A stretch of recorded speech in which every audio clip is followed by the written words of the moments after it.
It was a rapid fall from grace that stunned the world of finance. In just a matter of days, Sam Bankman-Fried, hailed as a crypto wonderkind, saw his empire, FTX, crumble to dust. The collapse of FTX, a cryptocurrency exchange valued in the tens of billions at its peak, played out like a gripping financial thriller. At its height, FTX was one of the largest and most respected crypto exchanges in the world, and Bankman-Fried was its eccentric young chief, known for his unkempt hair, t-shirt and shorts attire, and an ambition matched only by his seeming success. But behind the public facade of innovation and philanthropy, a dark secret was brewing, one that would bring down the entire house seemingly overnight. Sam Bankman-Fried, often just called SBF, catapulted to fame in a few short years. A graduate of MIT and a former trader at a Wall Street firm, he co-founded a crypto trading shop called Alameda Research in 2017. Alameda thrived by exploiting price gaps in the nascent cryptocurrency markets, earning millions and giving SBF the idea that would make him a kingpin of the industry.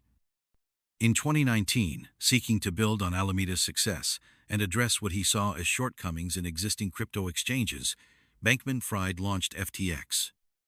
The platform offered cutting-edge trading features and quickly attracted a flood of users and investment. Within just 2 years, FTX grew into a powerhouse. It lured major investors from Silicon Valley venture capitalists to celebrities. By age 29, Bankman-Fried was a multi-billionaire. He was touted on magazine covers as an innovator and leader of the crypto revolution. By 2021, FTX's name was on a major sports arena in Miami, and its television commercials featured star athletes. Bankman-Fried portrayed himself as a new breed of billionaire, talking about earning to give and pledging to donate most of his wealth to charity. He mingled with politicians and testified in front of Congress, advocating for sensible crypto regulation. To all appearances, FTX was a shining example of a responsible crypto enterprise, and Bankman-Fried was the genial genius at its helm. If there was a golden boy of crypto, it was Sam. Yet beneath the surface, the foundations of his empire were far shakier than anyone knew. The key to FTX's success was its symbiotic relationship with Alameda Research, the trading firm that Bankman-Fried had started before FTX. Officially, they were separate entities. FTX was an exchange platform, and Alameda was just another trading client. Unofficially, Alameda enjoyed special privileges on FTX. It was like a favored child behind closed doors. Later investigations would reveal that Alameda had an unlimited line of credit on the exchange and ability to trade, and even lose money without the usual consequences. In essence, FTX quietly allowed its sister firm to borrow billions of dollars worth of funds that actually belonged to FTX's customers. This secret flow of money between the exchange and the trading firm set the stage for disaster. The crypto markets in 2022 were tumultuous. After a boom in 2021, a series of crashes rattled the industry in the spring of 2022. A major collapse of a popular cryptocurrency project triggered a domino effect that took down hedge funds and lenders across the crypto world. Alameda Research, known for making big, risky bets, was not spared. It reportedly suffered huge losses during this meltdown. By mid-2022, Alameda's finances were deeply underwater. Facing a cash crunch, Bankman-Fried and his inner circle made a fateful decision. They would plug Alameda's hole using FTX's own funds. Billions of dollars were quietly siphoned from FTX customer accounts to prop up Alameda's trading positions and to pay back its loans.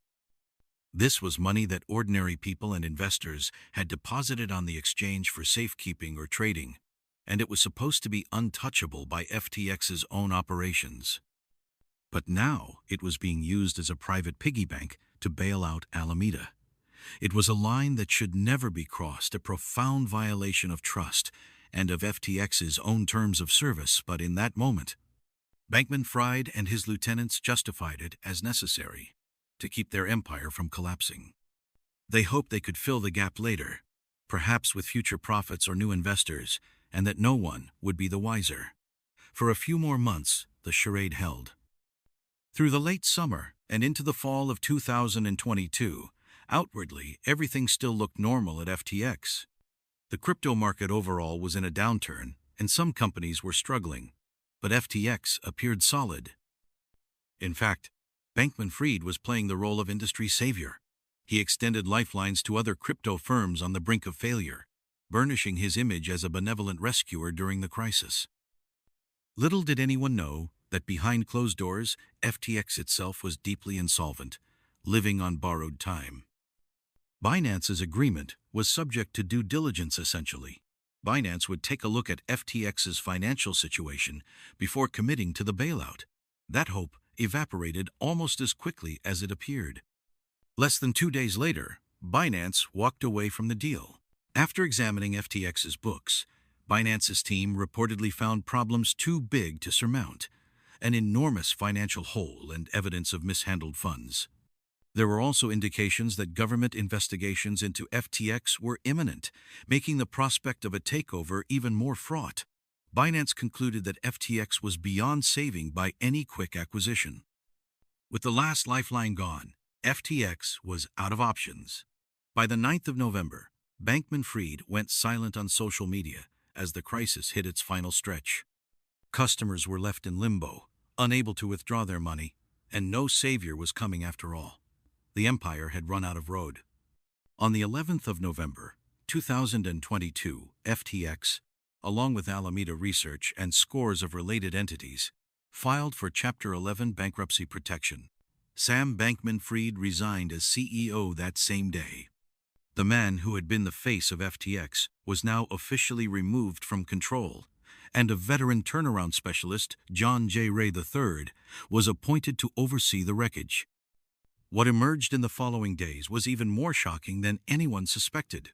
Ray, who had helped clean up after the Enron scandal years before, said that never in his career had he seen such a complete failure of corporate controls. FTX had virtually no trustworthy financial records or governance. It was revealed that the company didn't even have a proper list of bank accounts or an accounting department that kept track of funds. Personal loans had been issued to executives with little oversight, expenses were approved with emoji and chats, and billions of dollars in customer funds were unaccounted for. In the bankruptcy filings, it came out that FTX owed its top 50 creditors over $3 billion, and in total the shortfall, the hole, in FTX's balance sheet was estimated to be around $8 to $10 billion. The entire structure had been a castle built on sand. The revelations of misuse of funds were met with outrage. Over 1 million FTX customers worldwide found themselves unable to access their accounts, fearing their money was lost for good.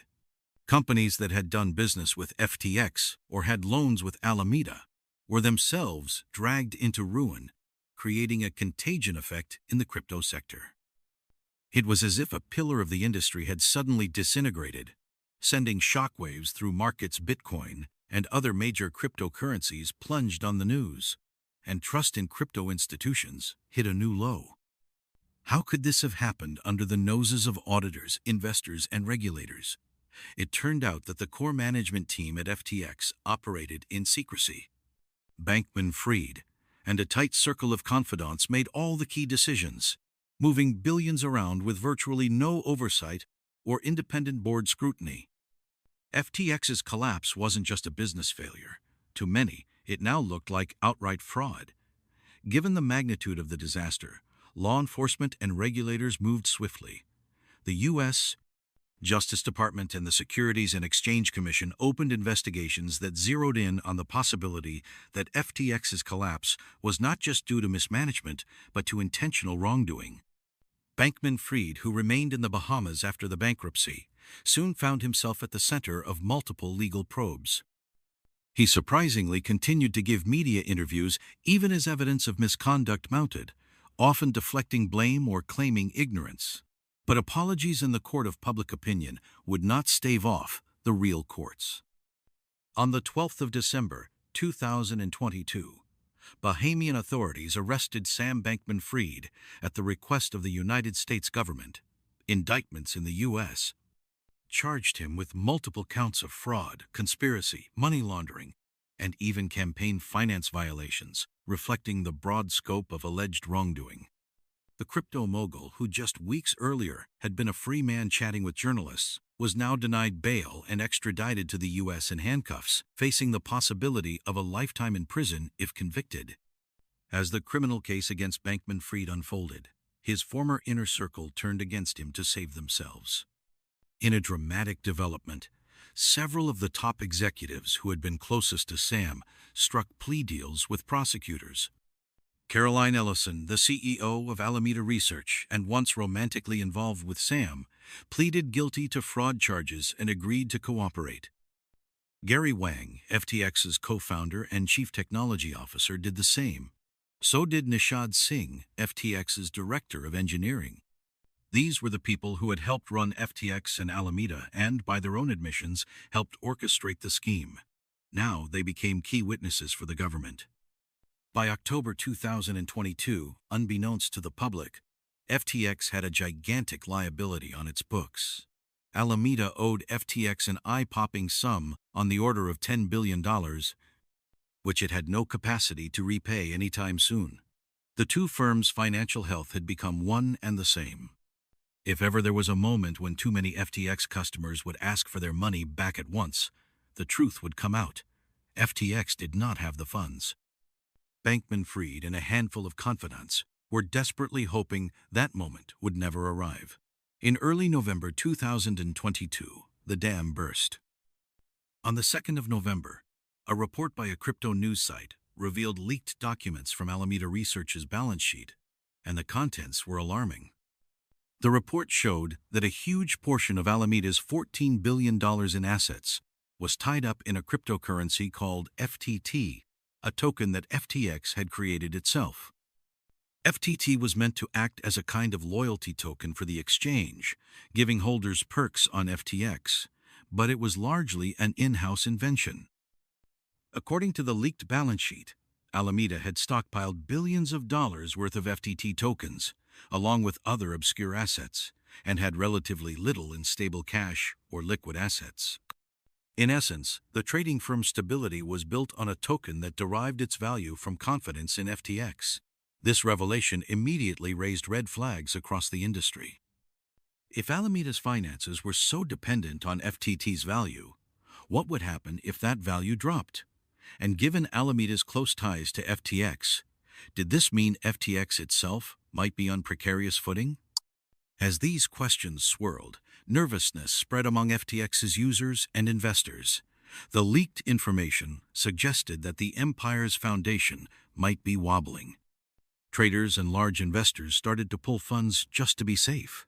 The situation escalated when Changpeng CZ Zhao, the CEO of Binance, FTX's biggest rival, and a one-time FTX investor chimed in.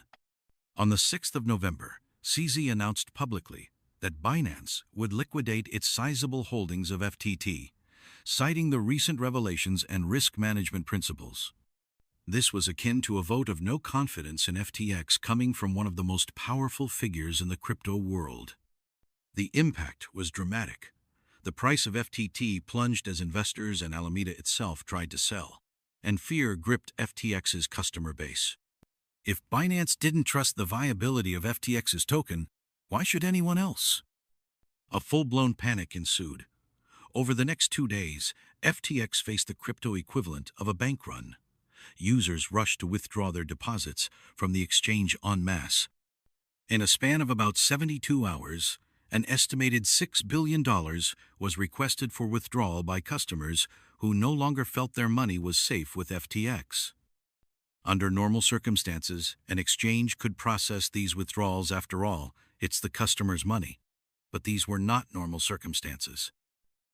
FTX quietly halted many withdrawals, and those that did go through greatly depleted its reserves. The truth was that a huge chunk of customer funds was no longer sitting liquid in FTX's accounts.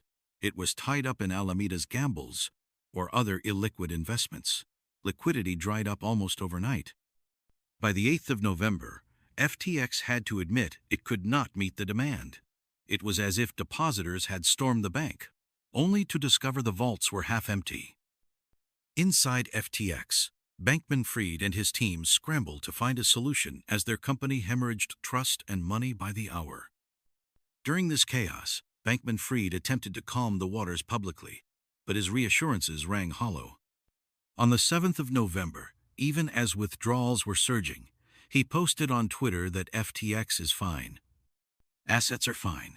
He insisted the exchange had enough to cover all client holdings, dismissing the swirling rumors as false. But this statement was quickly overtaken by events. Within a day, it was evident that FTX was anything but fine, and Bankman-Fried deleted the tweet. His words would later come back to haunt him as emblematic of how badly things had gone wrong. With FTX verging on collapse, Bankman-Fried's focus shifted from denial to rescue. He was frantically dialing anyone who might inject cash to save FTX from disaster. In a stunning turn of events, on the 8th of November, it was announced that Binance had signed a non-binding agreement to step in and acquire FTX to rescue it from its liquidity crisis. The crypto world was astonished. The knight in shining armor for FTX was going to be its biggest competitor, whose actions had helped precipitate the crisis in the first place. For a brief moment, there was a glimmer of hope that customers might be made whole after all. Bankman-Fried publicly expressed gratitude at the possible lifeline, presenting it as if two rivals were coming together for the greater good of the crypto community. Behind the scenes, however, it was an uneasy deal. The story they told investigators was damning. They described how Bankman-Fried had directed them to siphon customer funds to Alameda and then cover it up. In private meetings and encrypted chats, they had discussed the alarming shortfall, and each time, Sam pushed them to find ways to plug it or hide it, rather than coming clean. By the time Sam Bankman-Fried went to trial in the fall of 2023, the public had heard the outlines of this story, but the courtroom testimony painted the fullest picture. Prosecutors laid out how, from the very beginning, FTX was used as a piggy bank for Alameda. In testimony, Caroline Ellison described how she and Sam falsified Alameda's financial statements when lenders demanded repayment, hiding the fact that the money to pay those loans was coming from FTX customer deposits. She recounted conversations where Bankman-Fried explicitly instructed her to use customer funds to pay off Alameda's debts. Gary Wang explained the special software code he had implemented on Sam's orders. It exempted Alameda from the normal rules on the exchange, allowing it to rack up a huge negative balance, effectively an unlimited loan from FTX to Alameda. Nishad Singh testified about the moment he realized the extent of the shortfall and how distraught he felt. He said he confronted Bankman-Fried that they were using customer money illegally, but Bankman-Fried was dismissive, rationalizing it and pressing ahead. The picture that emerged was unmistakable. Nothing significant at FTX happened without Sam Bankman-Fried's direction. His former colleagues painted him as the mastermind of a years-long fraud, even if he tried to publicly cast it as a series of mistakes. Bankman-Fried's defense team argued that the collapse of FTX was a result of mismanagement or sloppy practices, not intentional fraud. They claimed he never set out to steal money, and that he was a talented young entrepreneur who got in over his head as the business grew too fast. But the evidence, especially the words of his own colleagues and a trail of documents and financial records, undercut this explanation. It showed that Bankman-Fried was not only aware of the transfer of customer funds to Alameda, but that he actively directed it and lied about it.